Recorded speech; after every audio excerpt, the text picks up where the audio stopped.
All right, now we're gonna kind of bridge the gap from our red weapon, totally kitted out studio movie mode on that, and we're gonna turn to the Blackmagic Ursa Mini Pro.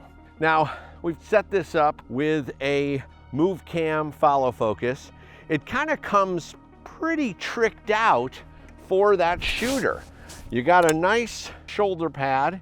You have the handle, so I'm able to record, record, start, stop.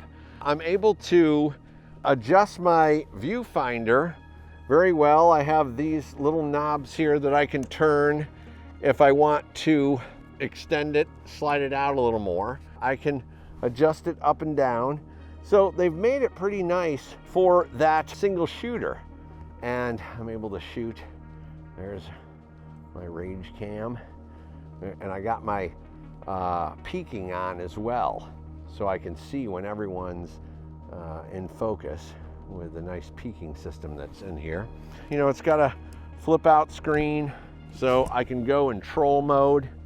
So I can be running with this baby like this, and I can be operating off of here. You obviously can put an onboard monitor for the assistant as well. I got internal NDs, so I don't have to deal with glass in front of the lens.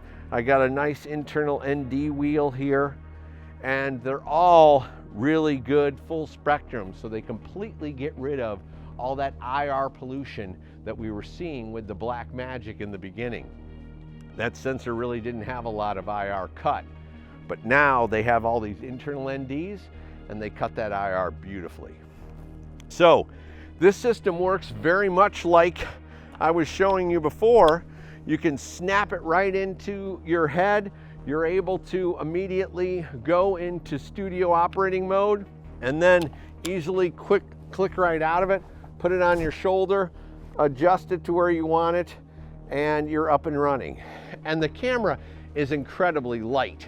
So you don't have the 27-pound monster beast that I had on just minutes before, but I like it heavy because it makes you much more stable. So I would almost go with probably a bigger battery on here and maybe a little more weight in this baby. I can flip this thing out, so I can take this off and I could pop on my lettuce one if I wanted to.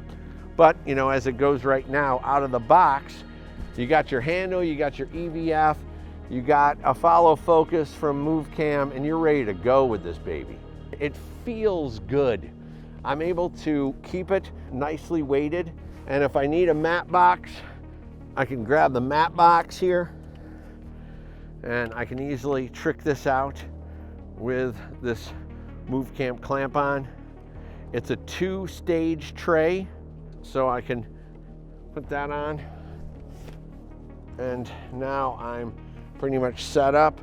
I'm able to adjust this handle by loosening it and tightening it in there, so I can adjust the angle. When you think about it, we're looking at a camera that's 4.6K. It has about anywhere from 13.5 to 15 stops of latitude, however you want to shake it out. And it's a powerful tool. I can go 80 frames per second. I mean, there's a lot. You got really good high speed. I've done the tests on the high speed. It looks very good. And you have internal NDs. You have black shading now. So there's a whole other component to this camera that is really brought up its game. I mean, this camera is $6,000, $6,500. It's a great investment for that shooter that's going out there that wants to have a really good kit. I mean, let's be real. I was on an island in Ischia off the coast of Naples. My shooter that did all of my VFX plates was rolling out with this 4.6 camera.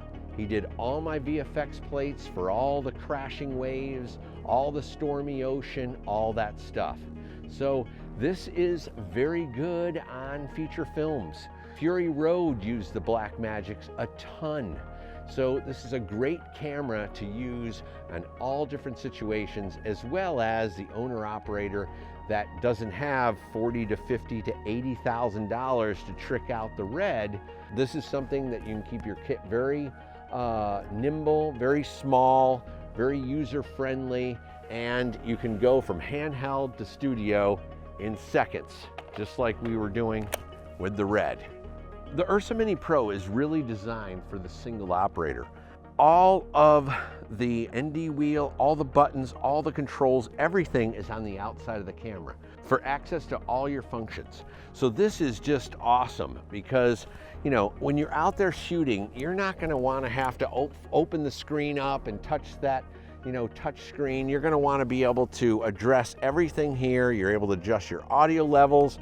You're able to hit record right here. You know you got to record. You got record in the viewfinder. You got a red light out here. So it's really nice. You're able to change your color temp. You're able to change your shutter speed, everything internally, and that makes it very nice. I have to say, this for the single shooter is great, easy. Immediately into handheld, right into studio. This bridges that gap beautifully. And that's the Ursa Mini Pro.